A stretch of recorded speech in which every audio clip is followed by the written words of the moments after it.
Santé. Si vous êtes un minimum intéressé à votre spécialité. Donc c'est Théo qui va plus ou moins animer la discussion. Après, n'hésitez pas à prendre le lead, à poser des questions, voilà, si vous avez des questions personnelles qui vous intéressent. Donc on a 1h30 avec Ninon et Renaud. Ensuite, on ira manger tranquillement à l'hôtel. Et après, sur une deuxième partie de soirée, on aura la possibilité d'avoir un deuxième échange et avec des jeunes.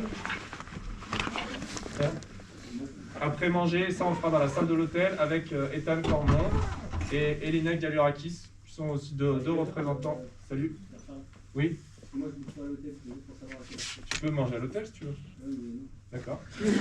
Non, je vais rencard. 19h30, 20h30 20h30, 22h, ça va?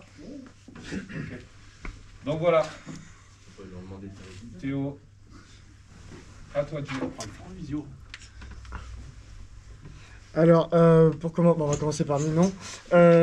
L'idée, c'était de revenir un peu sur votre parcours et que vous nous disiez à peu près l'évolution de vos performances de minime jusqu'à les meilleures performances que vous avez réalisées. Un petit peu le chemin que vous avez parcouru en termes de performance. Alors, bonjour déjà à ceux que j'ai pas vus. Alors, moi, j'ai commencé en minime. Alors, il y a Alex qui me fait des gros yeux. J'ai commencé en fin de poussine. Benjamin 2. Benjamin 2. J'ai un passé de gymnaste. J'ai commencé par la baby gym. Enfin, j'ai fait de la gym jusqu'à 10 ans. Et puis je me suis mis à l'athlé. Je pense que j'avais des qualités de vitesse, des qualités de gymnaste. Et puis ça s'est plutôt pas trop mal passé dès le début. Assez rapidement, je faisais partie des bons de la discipline. Chez les minimes, quoi, assez rapidement. Donc quand on trouve une discipline qui ne nous convient pas trop mal, ça a sûrement été pareil pour toi. Moi, j'ai continué, je me suis éclatée. Et puis, en cadette, j'ai premier championnat de France cadette, je suis championne de France. Donc voilà. Et puis, le parcours, il a été chouette parce que j'ai été championne de France dans toutes les catégories jeunes.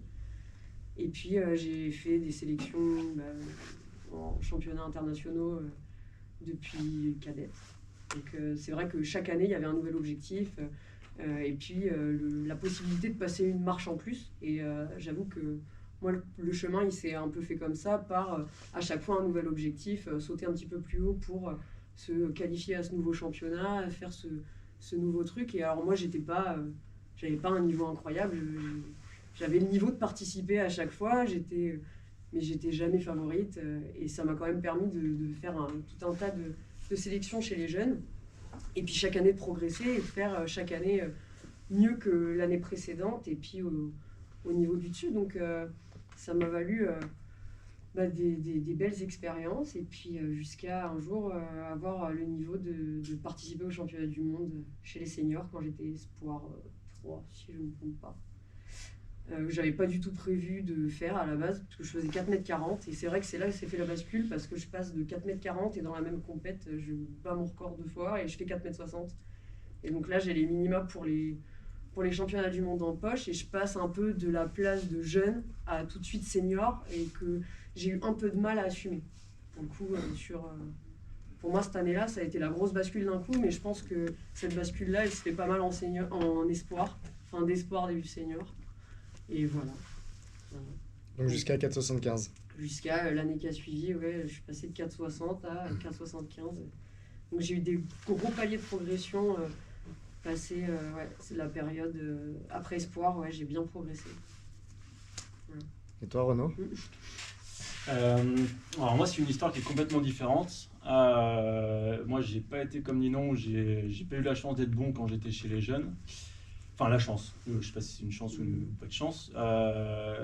Pour ceux qui connaissent pas mon histoire, j'ai commencé la perche, j'étais tout petit parce que mon papa en faisait. Donc, comme certains dans la pièce qui ont les parents qui font une discipline, forcément, on va essayer. J'ai commencé, j'avais 7 ans où je faisais un peu de perche. Et donc, j'ai des perfs qui remontent à j'étais poussin. Mais j'étais nul, je faisais ce que je pouvais.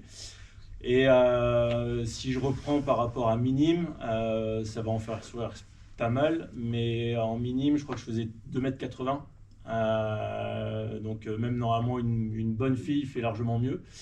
Mais en fait, j'ai eu la chance, par contre, que de minime jusqu'à senior 1, tous les ans, je battais mon record. Bon, au début, c'est facile, hein. J'ai gagné, je crois, la plus haute cap de progression, c'est 90 cm en une année. Et je suis arrivé à partir en fait de KD2 où moi c'était même pas de faire des championnats, c'était de me qualifier pour les championnats de France jeune. Donc KD2, j'ai fait mes premiers championnats de France qui étaient en 2003, donc je pense qu'il y en a beaucoup qui n'avaient même pas encore commencé la perche. Mais en tout cas, moi ça a été voilà, c'était le premier, je dirais le premier déclic un petit peu. Donc j'avais fait 4,30 m en cadet et ensuite voilà, j'ai fait junior 1 4,60, junior 2 4,70 et après j'ai des gros paliers qui sont passés parce que espoir 1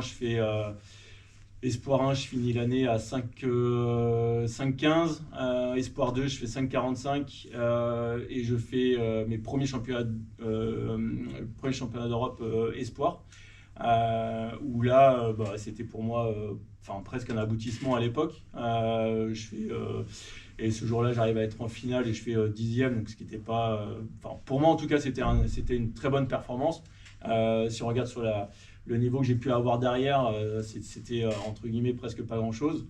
Et ensuite, j'ai regagné 30 cm l'année d'après, ou en 2008, en Espoir 3, je fais 5,70 en salle, qui m'a permis de faire les championnats du monde chez les seniors.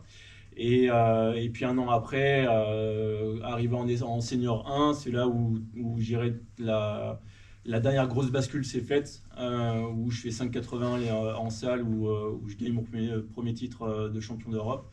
Et 3 mois après, je passe la fameuse barre des 6 mètres. Et donc voilà, donc ce qui fait que moi, ça a été, j'irai la chance que j'ai eue, c'est que depuis minime jusqu'à senior 1, chaque saison, j'arrivais à battre mon record.